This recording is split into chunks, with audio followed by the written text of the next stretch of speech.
जो देश का माहौल है और 4 चरणों में भारतीय जनता पार्टी चारों खाने चित्त हो चुकी है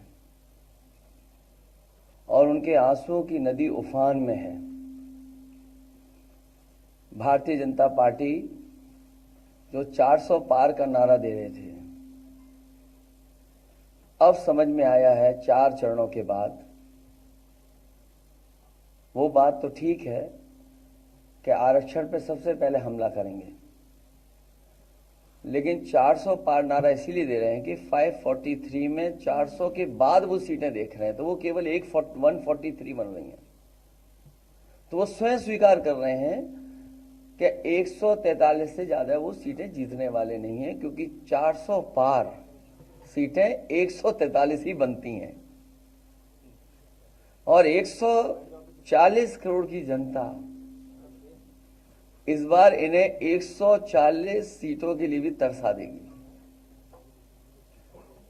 ये यूपी, दिल्ली और पंजाब ये 99 सीट के खेल में ही उलझ जाएंगे। यहां कुछ इन्हें हासिल होने वाला नहीं है। रोटी कपड़ा और मकान की तो लड़ाई हम लोग लड़ेंगे, लेकिन रोटी कपड़ा और मकान से पहले हमें संविधान बचाना है। संविधान बचेगा तो लोकतंत्र बचेगा और बाबा साहब भीमराव अम्बेडकर जी का दिया हुआ संविधान ये हमें अधिकार, हमें न्याय दिलाता है। भारतीय जनता पार्टी की इस साजिश को आम लोग समझ गए हैं और इस बार सबसे बड़ी हार भारतीय जनता पार्टी की होने वाली है। अभी तक तो हम ये कहते थे कि ब्रह्मांड का सबसे बड़ा झूठ बोल रही है।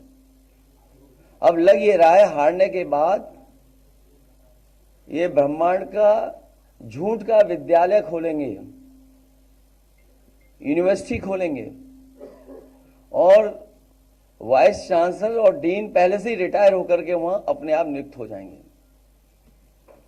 इसलिए देश को बचाने के लिए आदरणीय अरविंद केजरीवाल जी आए हैं, हम लोगों का सहयोग और मदद करने के लिए आए हैं। मैं इनका धन्यवाद देता हूं और आप पार्टी, इंडिया गठबंधन, समाजवादी पार्टी, हम सब मिलकर के भारतीय जनता पार्टी को हटाने जा रहे हैं।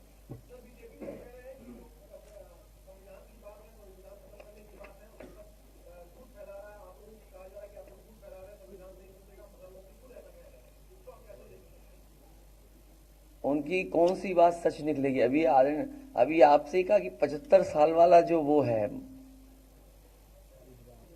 रूल नियम, उसको तो फॉलो किया जाएगा ना, इसी से पता लग जाएगा। और एक मिनट, अगर आप इनका इतिहास उठा के देखें पिछले 75 साल का, जनसंघ का, आरएसएस का, थ्रू आउट ये लोग रिजर्वेशन के खिलाफ रहे हैं। तो अब 400 सीटें लाके ये संविधान बदल के उस रिजर्वेशन को खत्म करना चाहते हैं।